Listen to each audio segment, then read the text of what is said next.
What's up, YouTube? Welcome back to the channel. Just Rockatansky at the Rockatansky Rod Shop. And it's kind of cold and miserable outside, and we can't work on anything. The weather's crappy.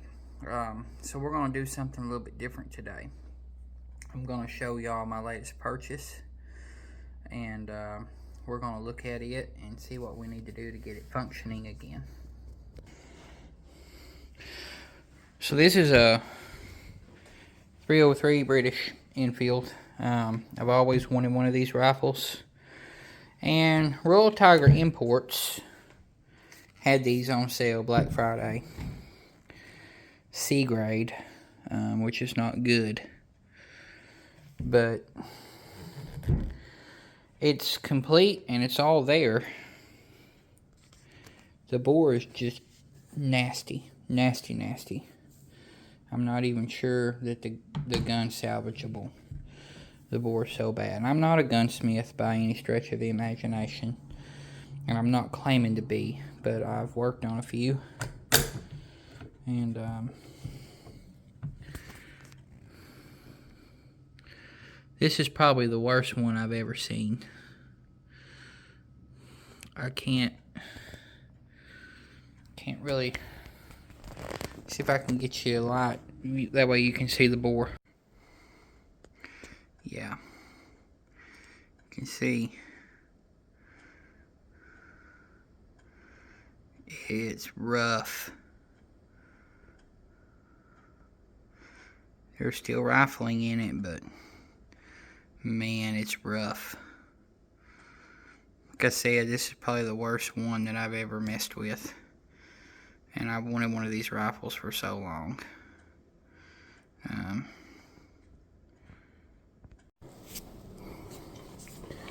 Okay, well, we're where we're at with it, and we're already off in it as far as purchasing the thing.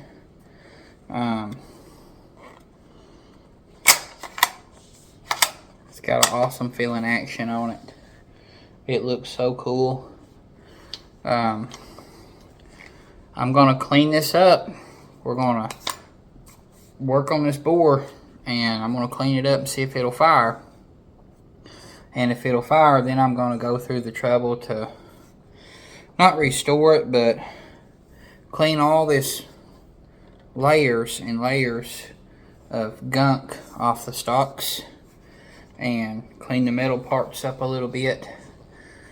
And like I said, I've always wanted one of these, and my intentions with it was I wanted to build a sniper variant, the number 4 Mark 1T.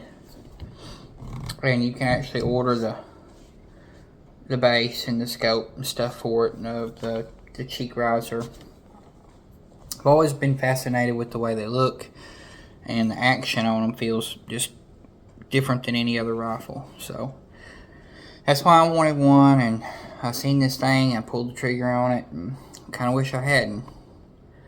But it is what it is, and we'll see what we can do with it.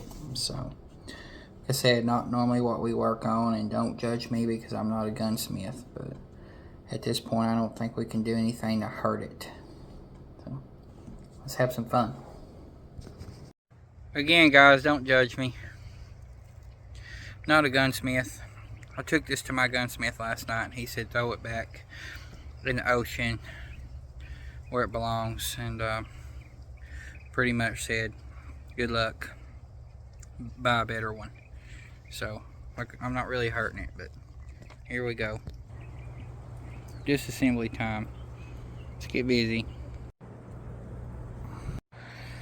Alright, that's pretty much as far as I'm going to take it right now. I'm going to try to clean the action up the best I can, and the chamber, and ram that barrel out. I'm not going to spend too much time on cleaning everything like I would if this was a good barrel builder rifle. We're just trying to see if it's a shooter. Had to go to town to get one of these, and I thought, well, while I'm at it, may as well just go ahead and clean my grill up and fire it up. Have a little lunch while we work on this heat.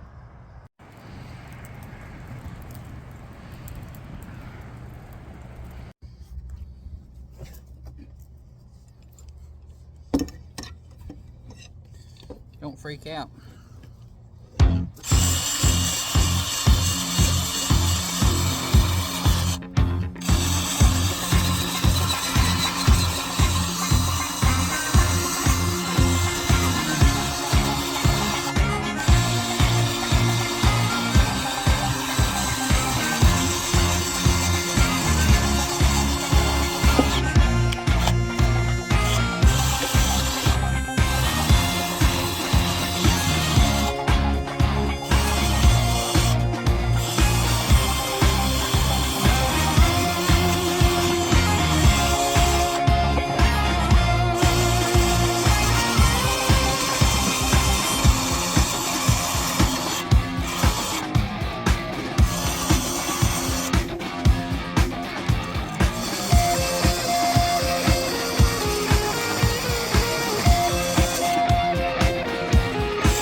Okay, got lunch going on. We got this a little bit better than what it was. It still needs a lot of cleaning. I'm going to take a Dremel tool and a small wire wheel and get down inside the receiver and clean everything out real good. It had to wind up being a full disassembly. Got everything soaking up in the acetone here.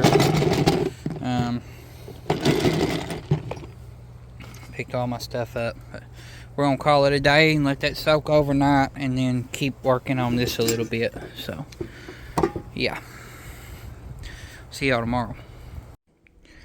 Alright, so we got it spread out on the floor.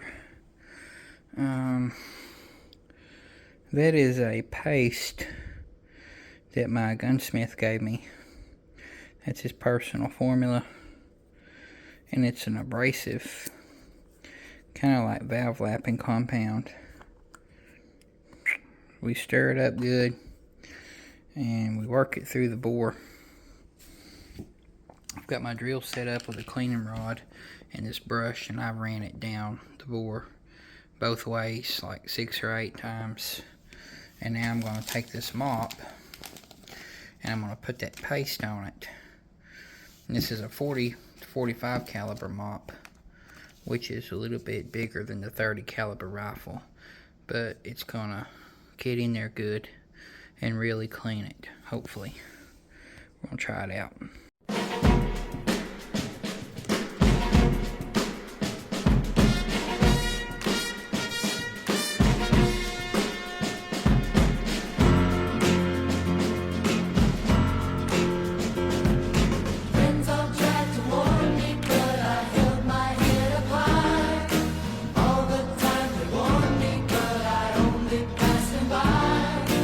They all tried to tell me, but I guess I didn't care.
it's about, oh, it's not perfect, but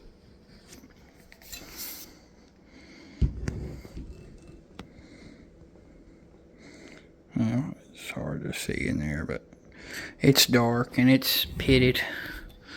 There's hardly any rifling left at the end down there, and then the chamber, about that far from the chamber, there's hardly any rifling. So this barrel's done, no questions asked, but I think it'll shoot. That's pretty much all we're going to do on the rifle. I'm going to take my Dremel tool and I'm going to polish up this feed ramp. It's kind of rough. I'm going to polish that feed ramp, and it's pretty clean compared to what it was when we started. I'm going to polish up the bolt slides a little bit, clean the bolt up, clean all the parts up, and get it back together, and see if she'll shoot.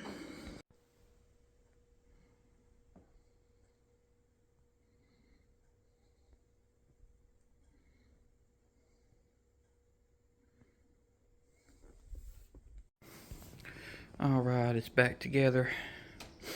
I saved you guys the boring details of me reassembling all this because there wasn't much to it. So I went ahead and cleaned everything up with the wire wheel on the Dremel tool, oiled everything, put it back together. This action feels like it's on rails. Super smooth. Try to look at the bore.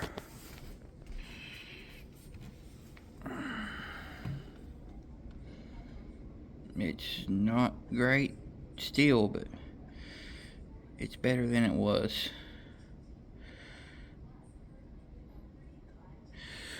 So that's as good as I'm gonna get it. What we're gonna try to do is shampoo the stalks a little bit, the upper stalks and the lower one. I'm gonna try to shampoo them a little bit like I did this back, and get some of that thick nasty grease and stuff off of it, and get that back on it, and then we're gonna test fire it. Alright guys, it's back together. We're at the range. I shampooed up the stalks, put them back on it, got it all reassembled, everything lubed up, and it's all working. Seems to be working fine. I found a screw to replace that broken safety screw. It's not 100% accurate, but it works. Before I go any further with this thing, you know, like reparkerizing it, refinishing the wood or anything, I'm gonna see if it fires, and start looking for a barrel. I'm not gonna, you know, keep working on it with the condition of the bore. But if it fires, if it throws lead down the range, then I'll order a barrel for it and put on it, and we'll see how it does. I wanted a really accurate, really nice 303. I don't think this is the one, but I might just, you know, get this thing shooter grade and sell it and use that money to fund another one. Anyhow, we're here at the gun range. Let's see if she'll chunk some lead. 3 shots. It's gonna be a fast 3 shots. It is cold out here.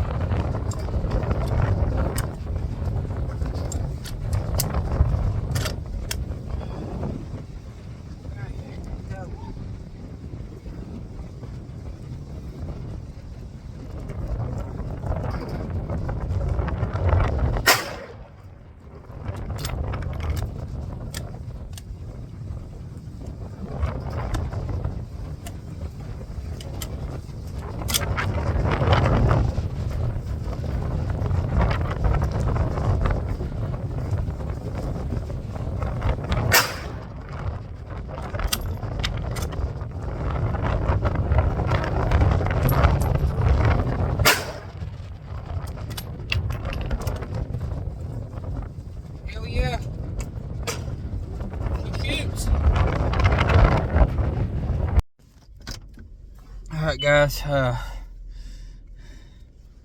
it was a miserable day to shoot. The wind was so strong I couldn't even keep my phone set up to video. It's super cold. 32 degrees.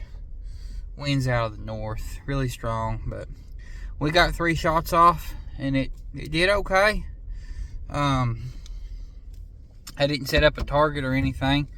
There was a couple bottles and old stuff laying on the ground people been shooting, so I just kind of plunked away at that, and I hit one of the bottles with one of the 3 shots, so I don't know. It's a shooter. We'll look for a barrel and continue the project later, but hope I amused you guys for a little while. And like I said, I'm not a gunsmith. I'm not trying to be a gunsmith. Please don't judge me. Taking a wire wheel to a World War II rifle is probably not the general idea way of cleaning them up, but this thing's kind of, there's no value in it anyway. So we cleaned it up, we made it shoot. We had a little bit of fun. We'll look for a barrel and continue this project later. Thanks for watching, everyone. Hit that like button, subscribe to the channel, and as soon as this weather gets straightened out, we're going to get back on our hot rods. We'll see you next time.